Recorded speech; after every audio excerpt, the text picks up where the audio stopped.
नमस्कार। एस्ट्रोमेटा में आपका स्वागत है। आज जिस टॉपिक की हम चर्चा करेंगे वो है पितृपक्ष। 7 तारीख से पितृपक्ष स्टार्ट हो चुका है। पितृपक्ष का हम पितृपक्ष को डोनेशन क्यों देते हैं?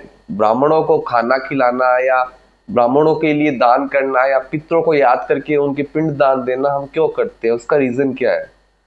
देखिए, कुंडली का जो 12वां भाव है वो पितरों को रिप्रेजेंट हुआ है और 12वें भाव में सबसे कंफर्टेबल जो प्लेनेट है वो है केतु। तो 12वें भाव से हम पितरों को देखते हैं। जिनके भी कुंडली में पितृ दोष लगते हैं, 12वें भाव में कोई ना कोई प्लेनेट बैठ के या खराब राशि में बैठ के अपने बुरे रिजल्ट देता है। मान लीजिए 12वें घर में कर्क राशि में मंगल बैठा है या वृश्चिक राशि में मंगल बैठा है, तो 12वें भाव के नेगेटिव परिणाम उसको मिलता है। 12वां भाव आपके सबकॉन्शियस माइंड का है, 12वां भाव आपकी नींद का है। 12वें भाव में जब भी कोई प्लेनेट आ जाता है तो दिक्कतें देता है। लघु पराशरी बोलती है कि दूसरे भाव और 12वें भाव को वही प्लेनेट रूल करते हैं जो उसमें बैठते हैं। उसी तरह से लाल किताब कहती है 12वें भाव को ठीक करने के लिए लगातार या पितृ दोष को ठीक करने के लिए लगातार आप ब्लैंक फोटो को पानी में बहाते रहिए। ये बहुत जनरलाइज रेमेडी है, पर लाल किताब को समझना बहुत डीप लेवल पे जाके आपको समझना पड़ेगा, नहीं तो लाल किताब आपको लगेगी बेकार किताब है। इसका मतलब ये होता है कि हम पुरानी चीजों को खत्म कर रहे हैं। तो वैसे ही आपके जो पितृ होते हैं उनकी जो रिक्वायरमेंट्स होती है वो आपको समझनी पड़ेगी। 12वें भाव में जब भी कोई प्लेनेट बैठेगा उसकी दशा आ जाए तो अच्छे या बुरे परिणाम मिलते हैं। वहीं से पितृ दोष का निर्माण होता है। 12वें भाव का एक चीज ये बताते हैं, अगर 12वां भाव अच्छा कंडीशन में है तो इंसान की लाइफ के अंदर कभी भी बार बार दिक्कतें नहीं आती। 12वें भाव खर्चे का है, हॉस्पिटलिटी का है, बहुत सारी चीजों का है। क्या रियली में वो रिजल्ट आपको दे पाएगा? तो उसके लिए दशा देखी जाती है। हम एस्ट्रोलॉजिस्ट के पास में जाते हैं, एस्ट्रोलॉजिस्ट बोलते हैं कि भाई आपकी कुंडली में पितृ दोष है, उसका निवारण करना है। तो सिर्फ पूजा करवाना निवारण नहीं है, आपको उस प्लैनेट्स के डोनेशन आपको देना पड़ेगा। तो सबसे अच्छा 3 टाइम होता है, पूर्णिमा के टाइम में, अमावस्या के टाइम में, संक्रांति के टाइम में खीर बना के डोनेट करना, 5 तरह के फ्रूट देना। अगर आप कोई में भी एक अमावस्या महीने में एक बार भी पितरों को याद करके 5 तरह के फ्रूट किसी इंसान को या किसी ब्राह्मण को देंगे तो आपके पितरों तक वो खाना पहुंचता है। यह है पितृ दोष। अब ये 12वें घर का जो सिग्निफिकेशन है, 12वें घर को जो रूल करता है वो है जुपिटर। अगर नेचुरली आप नॉर्मली अगर देखोगे तो 12वें घर में मीन राशि गिरती है। 12वें घर का जो सबसे अच्छा कारक प्लेनेट है वो है केतु। तो 12वें घर से रिलेटेड आपका पितृ दोष देखा जाता है। अब एस्ट्रोलॉजी या वैदिक एस्ट्रोलॉजी में या पराशरी में यही बोला गया कि 12वें भाव में जब कोई प्लेनेट बैठता है तो आपको रिजल्ट्स देता है। पितरों से संबंधित आपका कुछ रह गया होगा, हुआ होगा, तो 12वें भाव में ये पता चलता है कि आपके प्रॉब्लम्स क्यों आ रही है। तो अभी हम शुरुआत करते हैं प्लैनेट्स के बारे में। 12वें भाव में अगर बुध हो तो बुध 12वें भाव में नेचुरली नीच का माना जाता है।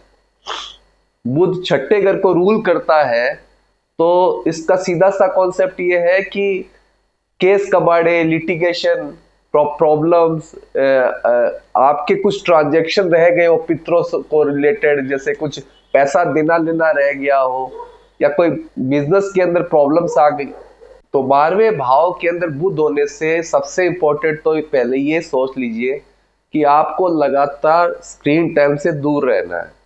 चाहे वो मोबाइल हो, चाहे टीवी हो, अगर लगातार आप ऐसे करते रहोगे तो धीरे धीरे वो आपकी लाइफ की प्रॉब्लम बन जाएगी। बुध की जो बीमारी है उसमें से एक बीमारी ये है थायराइड ग्लैंड। थायराइड बढ़ना स्टार्ट हो जाता है, लगातार नेगेटिविटी आने लग जाती है, सोने में दिक्कत आने लग जाती है, मैरिड लाइफ खराब हो जाती है, मैरिड लाइफ में कभी इंजॉयमेंट नहीं रहता। अगर 12वें घर में आपके बुध है तो आप सबसे पहले इन चीजों को छोड़िए। अब आपको करना क्या है? आपको लगातार बुक्स पढ़ना है। 12वें भाव में बुध होने का पितृपक्ष से कनेक्शन का रेमेडी ये है कि जब भी भगवान के भजन हो तो जोर जोर से गाइए। कोई भी भगवान, जैसे अभी कुछ टाइम पहले गणेश जी का विसर्जन हुआ था, तो उसके अंदर लगातार लोग गाते गाते नाचते गाते रेमेडी रेमेडी है। तो अगर आप नाचते गाते रहेंगे या गाना भजन गाते रहेंगे तो आपके पितरों तक ये चीज जाएगी, तो उससे आपकी लाइफ में प्रॉब्लम्स हटने लग जाएगी। देखिए, जब भी हम कोई रेमेडी करते हैं तो बैक फायर जरूर होता है, पर उससे डरना नहीं है। बैक फायर इसलिए होता है क्योंकि वो नेगेटिविटी को निकाल रहा होता है। बुध 12वें घर में होने से कुछ पितरों से रिलेटेड ट्रांजैक्शन रह गई होती है या कोई बिजनेस रिलेशन रह गया होता है। तो बुध 12वें घर में जिन किसी के है तो सबसे अच्छा है कि पितरों के नाम से लगातार आप डोनेट करिए। आप खाने के रूप में कर सकते हैं, आप बच्चों को पढ़ा सकते हैं, क्योंकि बुध बच्चे को रिप्रेजेंट करता है, तो बच्चों को पढ़ा सकते हैं। एक पर्टिकुलर कुंडली में 12वें घर में बुध धनु राशि में बैठा था, उस इंसान की लाइफ में वो फॉरेन जाके, क्योंकि 12वां घर फॉरेन है, 9वीं राशि लॉन्ग डिस्टेंस ट्रेवल है, फॉरेन जाके वो पढ़ाना स्टार्ट किया। जब जाके उसके पितरों का प्रॉब्लम सॉल्व हुआ, उसकी लाइफ में स्ट्रगल बंद हुए। तो ये सबसे अच्छा रेमेडी है कि 12वें घर में बुध हो तो उन चीजों को आप डोनेट करिए, या फिर आपके 12वें घर में बुध है कि एक मिनिमम टाइप ऑफ परसेंटेज बांधिए अपने बिजनेस का कि वो मैं पितरों के नाम से किसी ब्राह्मण या गरीब इंसान को दूंगा, तो उससे आपको बहुत फायदा होगा। अब 12वें घर में जिसके मंगल हो तो ये भी पितरों का क्रश होता है कि पितरों के कारण उसके कुछ चीजें रह गई है, तो उसको ठीक कैसे किया जाए। मंगल अग्रेशन का कारक है, मंगल ब्लड का कारक है, मंगल इंसान की जो एनर्जी है, अंदर की जो एनर्जी है उसका कारक है। 12वें घर में अगर मंगल है तो सबसे अच्छा रेमेडी है पितरों के लिए कि मंदिर में मिट्टी दान करिए। पितृ पक्ष में मंदिर में मिट्टी, या फिर आप ईंट भी दान कर सकते हैं, या फिर आप ये बोल सकते हैं, पंडित जी से पूछ सकते हैं यहाँ पे कोई कंस्ट्रक्शन का काम चल रहा है तो मैं कुछ कंस्ट्रक्शन का मटेरियल, मिट्टी, ईंट ये देना चाहता हूँ। तो उससे क्या होगा कि 12वें घर का मंगल का प्रॉब्लम हटने लग जाएगा, आपको बीमारियां कम होने लग जाएगी, क्योंकि मंगल प्रॉपर्टी का कारक है। आपके पितरों से रिलेटेड कोई प्रॉपर्टी का प्रॉब्लम रहा होगा, इससे 12वें घर में मंगल है, उसका एक कारण यही है। 12वें घर में अगर शनि हो तो सबसे अच्छा रेमेडीज, अब 12वें घर में शनि होने का पहले मैं क्या रिजल्ट होता है बता देता हूँ। इंसान की लाइफ में लगातार करियर में प्रॉब्लम्स आती रहती है। शनि कर्म का कारक है। शनि केतु 12वें घर में होने से ये होता है, एक कॉम्बिनेशन है शनि केतु का, इनका बार बार में करियर में ब्रेक्स आते हैं। केतु का काम है लिबरेशन, शनि का काम है कर्मा, तो ये बार बार में लिबरेशन की स्थिति क्रिएट कर देता है। तो वो काम करता है फिर छूट जाता है, बिजनेस स्टार्ट करता है फिर छूट जाता है। सबसे अच्छा रेमेडी है कि आप मंदिर में पंडित आयरन गिफ्ट करिए, लोहा। तो पंडित जी को बोलिए यहाँ पे अगर कोई गेट करवाना हो या कंस्ट्रक्शन में कोई रोड्स वगैरह चाहिए हो, जो बिल्डिंग को खड़ा करने के लिए रोड्स का जो सपोर्ट लगता है लोहे का, वो डोनेट करिए। और एक बहुत अच्छा रेमेडी है कि आप शनि 12वें घर में है तो आप मंदिर से रिलेटेड जो गाड़ियां होती हैं, वाहन होते हैं, उनमें पेट्रोल डोनेट करिए, डीजल डोनेट करिए, चॉकलेट्स बच्चों में बांटिए। अगर आप ये करते हैं तो 12वें घर के शनि का जो ये रेमेडी है आपके पितरों तक पहुंचेगा और आपकी प्रॉब्लम सॉल्व होगी। 12वें घर में शुक्र हो, देखिए लोग बोलते हैं नेचुरली 12वें घर में, बहुत सारे लोग यही बोलते हैं 12वें घर में शुक्र उच्च का होता है, पर किस कंडीशन में शुक्र उच्च का होता है पहले ये समझना है। अगर शुक्र अच्छी राशियों में बैठा है तो ठीक है, आपको वहां की राशि को हमेशा देखना है। तो शुक्र अगर अच्छी राशि में बैठा है तो ठीक है, अगर खराब राशि में बैठा है तो प्रॉब्लम दे सकता है। शुक्र का मतलब है आपका लाइफ पार्टनर, वैवाहिक जीवन के संबंध। शुक्र और केतु 12वें घर में होने से क्या होता है कि शादीशुदा लाइफ में प्रॉब्लम्स आने लग जाती है। तो शुक्र से रिलेटेड आप क्या डोनेट कर सकते हो कि आपके पितरों तक ये बात चले जाएगी।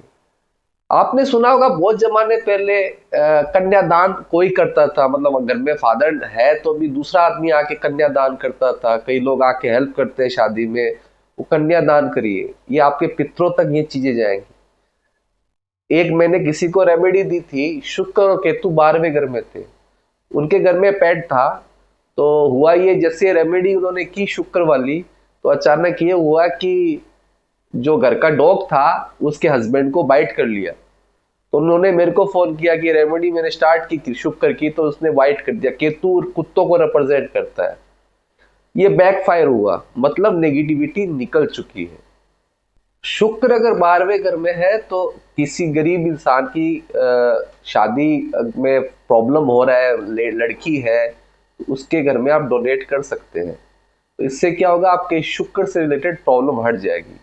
राहु अगर 12वें घर में हो, तो राहु 12वें घर में होने से लिटिगेशन का चक्कर हमेशा लगा रहता है। जेल, लिटिगेशन, केस कबाड़ा, ये हमेशा लगा रहता है। ये इसलिए मिलता है कि आपके पितरों का या पिछले जन्म का आपका ऐसा कोई पाप रह गया था जो आपकी शादी होने में बहुत बड़ा प्रॉब्लम क्रिएट हुआ था, या शादी के जो रिश्ते थे उसकी आपने कदर नहीं की।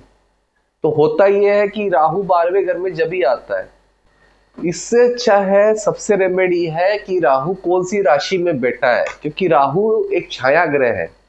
राहु जिस भी राशि में बैठता है उसकी आपको रिजल्ट देता है। मान लीजिए राहु तुला राशि में 12वें घर में बैठा है, तो आप ये मान लीजिए कि वैवाहिक जीवन में प्रॉब्लम आपकी, आपने अपने वैवाहिक जीवन को कदर नहीं की, रिलेशन में सच्चाई नहीं बरती, तो इस जन्म के अंदर आपको ये प्रॉब्लम आई है। तो राहु का सबसे अच्छा रेमेडी है कि आप कंबल डोनेट करिए, काली कंबल डोनेट करिए। पितृपक्ष में भी आप कंबल डोनेट कर सकते हो। जिस राशि में बैठा, मान ली राहु वृषभ राशि में बैठा, तो खाना डोनेट करिए, आप गरीब लोगों को या ब्राह्मण को दे सकते हैं। वहीं अभी सूर्य 12वें घर में हो तो क्या होता है कि सूर्य संतान का कारक है, सूर्य आपके आत्मा का कारक है, सूर्य आपकी प्रेस्टीज है, सूर्य आपकी अथॉरिटी है। तो ये होता है कि आपके पितरों से ऐसी कोई भूल हुई है, या आपकी तरफ से आपके पितरों के साथ आपने अपना अपना जो प्रतिष्ठा है, अपना जो पावर है, वो जबरदस्ती गलत जगह पे यूज किया है, या पिछले जन्म में आप ये करके आए कि आपने अपना पद का गलत इस्तेमाल किया है, आपने अपना पद के अपने फायदे के लिए दूसरों को नुकसान पहुंचाया है।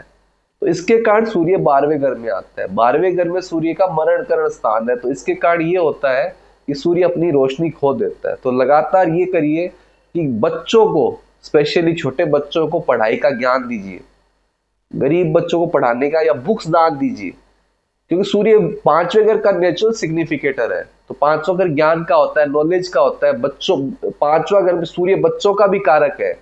तो गरीब बच्चों को अगर आप हेल्प करोगे खाने पीने का, या ऐसे लोगों को आप डोनेट करोगे पितृपक्ष में कि नहीं उनको हेल्प हो जाए, तो आपको सूर्य फायदा देगा। 12वें घर में अगर जुपिटर हो, बृहस्पति 12वें घर में हो, तो क्या होता है, मैंने एक कुंडली देखी थी, उनके 12वें घर में बृहस्पति वृषभ राशि में बैठा था। वो ब्राह्मण देखते भागने लग जाते थे, उनको लगता था ब्राह्मण उनके सारे पैसे लेके भाग जाएगा। ऐसा नहीं होता है। 12वें घर का बृहस्पति अच्छा होने से इंसान अच्छी जगह डोनेट करता है पैसा और अच्छी जगह जाता है। तो यहाँ पे कॉम्बिनेशन बृहस्पति के लिए वृषभ राशि का अच्छा नहीं है। तो इसके लिए क्या है कि आपको लगातार नॉलेज की चीजें, धार्मिक चीजें, धर्म से रिलेटेड कोई चीजें आपको लगातार ब्राह्मण लोगों को डोनेट करनी चाहिए। इससे आपके पितृ का जो पितृ दोष है वो दूर होने लग जाएगा। तो आपको अब थोड़ा समझ में आया होगा कि पितृ का प्रॉब्लम, पितृ दोष 12वें घर से ही देखा जाता है कि 12वां घर पितरों का है, वो आपके हाथ के अंदर नहीं है, वो आपकी लीनेज से जो चलता आ रहा है वो वहां से आपको कैलकुलेट करता करता आपको अभी मिल रहा है। तो हमेशा ध्यान रखिए, 12वें घर की रेमेडी हमेशा करता रहना है। हो सकता है करते टाइम कुछ प्रॉब्लम्स आए, मतलब वो प्रॉब्लम्स नहीं एग्जैक्टली, वो बैकफायर होता है। जब भी आपके शरीर से नेगेटिविटी जाने लगती है ना, तो वो बैकफायर एक बार के लिए करते हैं। तो पितृ दोष के बारे में मेरे को लगता है मैंने आपको डेफिनेशन जरूर दिया, मगर एक चीज हमेशा ध्यान रखिएगा, आप जरूर देखिएगा 12वें घर में वो प्लेनेट कौन सी राशि में बैठा है। अगर आपको समझ में आने लग जाएगा 12वें घर में अगर वो प्लेनेट कौन सी राशि में बैठा है, उन चीजों को आपको डोनेट करना है। जैसे वृषभ राशि में बैठा है तो खाना डोनेट करिए। अगर आपका कर्क राशि में कोई भी प्लेनेट बैठा है तो लगातार प्रॉपर्टी से रिलेटेड, जैसे मिट्टी हो गया, ईंट हो गया, वो दान कर सकते हैं। पांचवें घर से रिलेटेड दान दे सकते हैं। छठे घर से रिलेटेड है, कोई इंसान गलत मुकदमे में फंस गया है, उसकी हेल्प करिए। तो ऐसे कोई भी घरों का आप पहले राशि देखिए, प्लेनेट देखिए, उसके तहत वो दान लगेगा। आप हर कोई दान मत करिए। 12वें घर से रिलेटेड पितृदोष को ठीक करने के लिए मैंने आज आपको सब कुछ डिटेल में समझाया है। होप सो मेरा वीडियो आपको अच्छा लगा होगा। अच्छा लगा तो लाइक, सब्सक्राइब में शेयर करिएगा। अगर आपका कोई भी सवाल आप कमेंट बॉक्स में पूछ सकते हैं।